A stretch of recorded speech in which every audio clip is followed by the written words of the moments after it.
आज की कहानी है किसान और भगवान। एक बार एक किसान परमात्मा से बड़ा नाराज हो गया।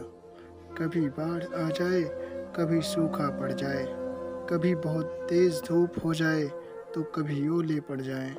हर बार कुछ न कुछ कारण से उसकी फसल थोड़ी खराब हो जाती थी। एक दिन बड़ा तंग आकर उसने परमात्मा से कहा, देखिए प्रभु, आप परमात्मा हैं, लेकिन लगता है आपको खेती बाड़ी की ज़्यादा जानकारी नहीं है।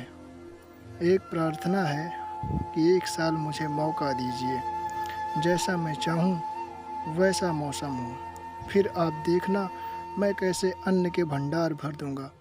परमात्मा मुस्कुराए और कहा, ठीक है, जैसा तुम कहोगे वैसा ही मौसम दूंगा, दखल नहीं करूंगा।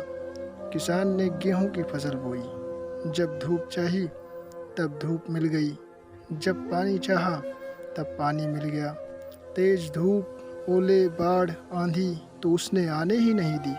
समय के साथ फसल बढ़ी और किसान की खुशी का ठिकाना ना रहा, क्योंकि ऐसी फसल तो आज तक कभी हुई ही नहीं थी। किसान ने मन ही मन सोचा, अब पता चलेगा परमात्मा को कि फसल कैसे उगाते हैं। बेकार ही इतने वर्ष हम किसानों को परेशान करते रहे। फसल काटने का समय आ गया। किसान बड़े गर्व से फसल काटने गया, लेकिन जैसे ही फसल काटने लगा, एकदम से छाती पर हाथ रखकर बैठ गया। अरे ये क्या? गेहूं की एक भी बाली के अंदर गेहूं ही नहीं था। सारी बालियां अंदर से खाली थी।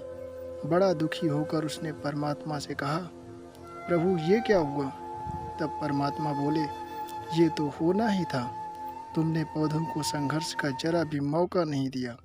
ना तेज धूप में उनको तपने दिया, ना आंधी ओले से जूझने दिया। उनको किसी प्रकार की चुनौती का एहसास ही नहीं होने दिया। इसीलिए सब पौधे खोखले रह गए। जब आंधी आती है, तेज बारिश होती है, ओले गिरते हैं, तब पौधा अपना अस्तित्व बचाने का संघर्ष करता है, और इस संघर्ष से जो बल पैदा होता है वही उसे शक्ति देता है, ऊर्जा देता है। उसकी वजह से उसके अंदर नए बीज पैदा होते हैं। उसी तरह ज़िंदगी में भी अगर संघर्ष ना हो, चुनौती ना हो, तो आदमी खोखला ही रह जाता है। उसके अंदर कोई गुण नहीं आ पाता। ये चुनौतियाँ ही हैं जो आदमी के अंदर ऊर्जा पैदा करती हैं, उसे जीने का, कुछ कर दिखाने का मकसद देती हैं।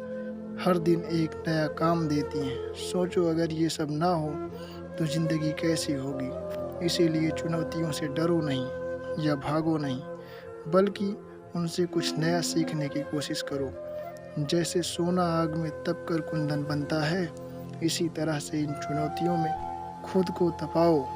फिर देखना आपका वो अस्तित्व सामने आएगा जिसे दुनिया सलाम करेगी, और आप खुद उससे प्यार करेंगे।